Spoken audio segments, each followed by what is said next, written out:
নবম শ্রেণীর গণিত। প্রিয় শিক্ষার্থীবৃন্দ, শিক্ষক তোমার ক্লাসে গণিত বইয়ের প্রত্যেকটা অধ্যায়ের প্রত্যেকটা পৃষ্ঠা তোমাকে পড়াবে, কিন্তু বছরের প্রথম থেকে বছরের শেষ পর্যন্ত প্রত্যেকটা অধ্যায় থেকে কয়েকটা জায়গায় তোমার মূল্যায়ন নেবে। অর্থাৎ কোন পৃষ্ঠার কত নাম্বার পার্ট বা কোন কাজটা বা কোন ছকটার মূল্যায়ন তোমার কাছ থেকে নেবে, এটা তুমি জানো না। তো আজকের ক্লাসে তোমাদেরকে আমরা সেটাই দেখাবো যে প্রত্যেকটা অধ্যায়ের কোন কোন টপিকসটা তোমার মূল্যায়নটা নেবে, আমরা সেটাই তোমাদেরকে আজকে দেখাবো। তো তোমরা ভিডিওটাকে না টেনে সম্পূর্ণটা দেখবা এবং প্রত্যেকটা অধ্যায়ের কোন কোন জায়গা থেকে মূল্যায়নটা করা হবে আমরা সেটাকে তোমাকে ভেঙে ভেঙে দেখাবো। Okay fine. তো আমরা শুরুতে দেখাবো অভিজ্ঞতা নাম্বার 1, মানে প্রথম অধ্যায় প্রাত্যহিক জীবনে।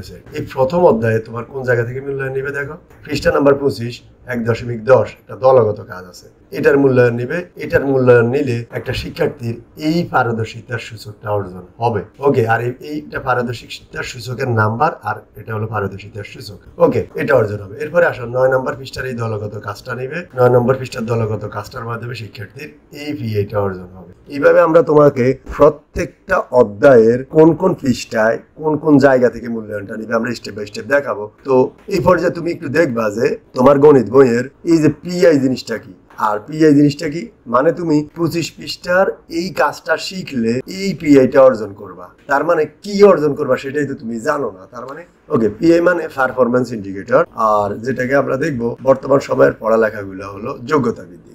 আসো আমরা সেটা দেখি। ওকে, 391 মানে 3 হলো বিষয় কোড, গণিতের বিষয় কোড 3, আর 9 হলো নবম শ্রেণী, 1 হলো 1 নম্বর যোগ্যতা। একটা শিক্ষার্থী এই যোগ্যতাটা অর্জন করবে, তোমরা এটা পড়ে নিবা, আমরা পড়তে গেলে লম্বা একটা সময়ের ব্যাপার, যার কারণে আমরা পড়বো না। একটা শিক্ষার্থী এই যোগ্যতাটা অর্জন করবে। এখন এই যোগ্যতাটা কিন্তু একটা দুইটা টপিক্সের মাধ্যমে অর্জন হবে না, কয়েকটা টপিক্সের মাধ্যমে অর্জন হতে পারে, আবার একটা দুইটা টপিক্সের মাধ্যমে অর্জন হতে পারে। কারণ এই যোগ্যতাটা সরাসরি সে একটা পয়েন্ট থেকে অর্জন হতে পারে, আবার 2 থেকে 5টা 10টা পয়েন্ট থেকেও এই যোগ্যতাটা অর্জন হতে পারে। তো যতগুলা পয়েন্ট থেকে যোগ্যতাটা অর্জন করবে ততগুলা পয়েন্ট মানেই হলো পারদর্শিতার নির্দেশক, মানে পিআই, পারফরম্যান্স ইন্ডিকেটর। তার মানে দেখো এই 391 তার মানে 1 নম্বর যোগ্যতার 1 নম্বর পিআই, 2 নম্বর পিআই। তার মানে এই দুইটা পিআই অর্জন করলে শিক্ষার্থীর এই যোগ্যতাটা অর্জন হয়ে যাবে। এবার আসো এই যোগ্যতাটা, এই পিআইটার মূল্যায়ন ক্লাসে কিভাবে করা হবে। এই পিআইটার মূল্যায়ন মানে এটা পিআই এর নাম্বার, এই পিআই এর মূল্যায়নটা করা হবে একটু আগে তোমাদেরকে আমরা যেভাবে দেখালাম যে কোন কোন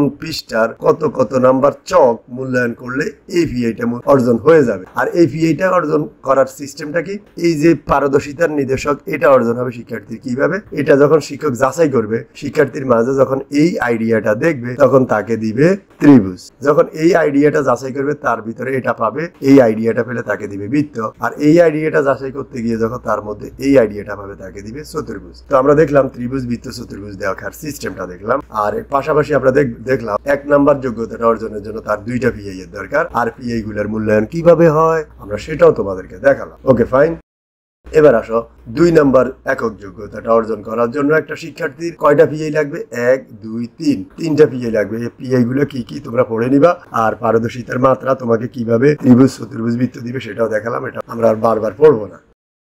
এরপরে আসো 3 নাম্বার একক যোগ্যতাটা, শিক্ষার্থীর 3 নাম্বার একক যোগ্যতাটা অর্জন, এই যে 3 নাম্বার একক যোগ্যতা এটা অর্জন করার জন্য তার 2টা পিআই লাগবে, এই একটা পিআই, এই আরেকটা পিআই, 2টা পিআই লাগবে। এরপরে আসো 4 নাম্বার একক যোগ্যতা, এই 4 নাম্বার একক যোগ্যতাটা অর্জন করার জন্য শিক্ষার্থীর দুইটা পিআই লাগবে। পিআই গুলো কি কি তোমরা একটু পড়ে নিবা। এরপরে আসো 5 নাম্বার একক যোগ্যতা, এটা অর্জন করার জন্য শিক্ষার্থীর 2টা পিআই লাগবে, এই যে একটা পিআই, 2টা পিআই লাগবে। 6 নাম্বার একক যোগ্যতা, এই 6 নাম্বার একক যোগ্যতা অর্জনের জন্য শিক্ষার্থীর 1 2 3 4টা পিআই লাগবে। 7 নাম্বার একক যোগ্যতাটা হলো এটা, তোমরা পড়ে নিবা। আর এটা অর্জন 7 নাম্বার একক যোগ্যতা, এটা পড়ে নিবা। এটা অর্জন করার জন্য শিক্ষার্থীর 1 2 3 3টা পিআই লাগবে। তার মানে তোমার গণিত বইয়ে পড়ার মাধ্যমে তোমার ভিতরে এই 7 ধরনের যোগ্যতা অর্জন হবে। আর প্রত্যেকটা যোগ্যতার পাশাপাশি কয়টা পিআই সেটাও আমরা দেখালাম। আর এখন আমরা তোমাদেরকে দেখাবো যে শিক্ষক কোন কোন জায়গায় মূল্যায়ন করলে তোমার এই পিআই গুলো অর্জন হবে। ওকে, আমরা আবার চলে আসলাম প্রথম অধ্যায়। তোমার এই যে পৃষ্ঠা নাম্বার কত, এই যে পৃষ্ঠা নাম্বার কত, এই যে পৃষ্ঠা নাম্বার একক কাজ কি লেখা আছে, এই জিনিসগুলোর মূল্যায়ন করবে। আর মূল্যায়ন করলে তোমার পাশাপাশি এই পাশে যে পারদর্শিতার সূচক একটু আগে তোমাদেরকে যেটা দেখালাম, এই পারদর্শিতার সূচকগুলো তোমার অর্জন হয়ে যাবে। Okay fine. এবার আসো অভিজ্ঞতা নাম্বার 2, অর্থাৎ দ্বিতীয় অধ্যায়, অনুক্রম ও ধারা। এই অধ্যায়ে শিক্ষার্থীর কাছ থেকে কি কি মূল্যায়ন নেবে দেখো। 46 পৃষ্ঠার একক কাজ নিলে শিক্ষার্থীর এই পারদর্শিতার সূচকটা অর্জন হবে। এরপরে এই অধ্যায়ে আসি, তোমাদের কাছ থেকে এই মূল্যায়নগুলো নিবে, আমরা বারবার আর দেখাবো না, এই পৃষ্ঠার মূল্যায়নগুলো নিলে এই পাশের পিএ গুলো তোমার অর্জন হবে। এরপরে আসো 3 নম্বর অভিজ্ঞতা, অর্থাৎ 3 নম্বর অধ্যায়ে তোমার এই পৃষ্ঠার মূল্যায়নগুলো তোমার কাছ থেকে নিলে এই পাশের কি হবে, এই পাশের পারদর্শিতার সূচকগুলো তোমার অর্জন হবে। তার মানে এই পাশের এই জিনিসগুলো তোমার কাছ থেকে ক্লাসে মূল্যায়ন নেবে।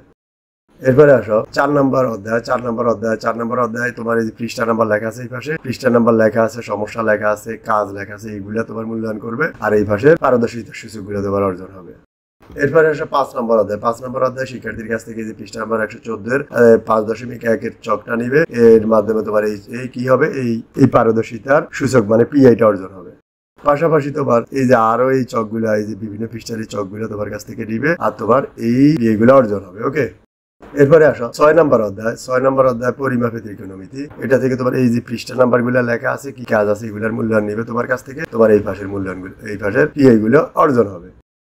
7 নম্বর অধ্যায়ে আসলে আমরা দেখবো 7 নম্বর অধ্যায়ে তোমার কাছ থেকে এই যে পাশে কি পৃষ্ঠা লেখা আছে, একক কাজ জোড়ায় কাজ কি আছে, এগুলো তোমার কাছ থেকে নিবে, আর তোমার এই পাশাপাশি এই পাশে প্রত্যেকটার পাশে কোনটা নিলে কি পিআইটা অর্জন হবে সেটা লেখা আছে। 8ম অধ্যায় শিরোনাম লেখা আছে। 8ম অধ্যায়টা তোমার কাছ থেকে 8ম অধ্যায়ের কি নেওয়া হবে দেখো। 8ম অধ্যায়ের এই যে পৃষ্ঠা নাম্বার লেখা আছে, এই পৃষ্ঠার কাজগুলো তোমার কাছ থেকে নিলে তোমার এই পিআই গুলো অর্জন হবে। 9ম অধ্যায়ে আসলে আমরা দেখবো 9ম অধ্যায়ের নাম, বিস্তার, পরিমাপ। এখানে কি কি পৃষ্ঠা আছে, একক কাজ আছে, এই সবগুলো তোমার কাছ থেকে স্টেপ বাই স্টেপ টিচার নিবে, আর তোমার এই এর মাধ্যমে তোমার এই পিআই গুলো অর্জন হবে। প্রিয় শিক্ষার্থীবৃন্দ, তুমি যদি এইভাবে তোমার ক্লাসের সবগুলা বিষয়ে পিআই গুলা জানতে চাও বা কোথায় কোথায় থেকে তোমার মূল্যায়ন করা হবে সেটা দেখতে চাও, তাহলে আমাদের এই চ্যানেলটিকে ফলো দিয়ে আমাদের সাথেই থাকো।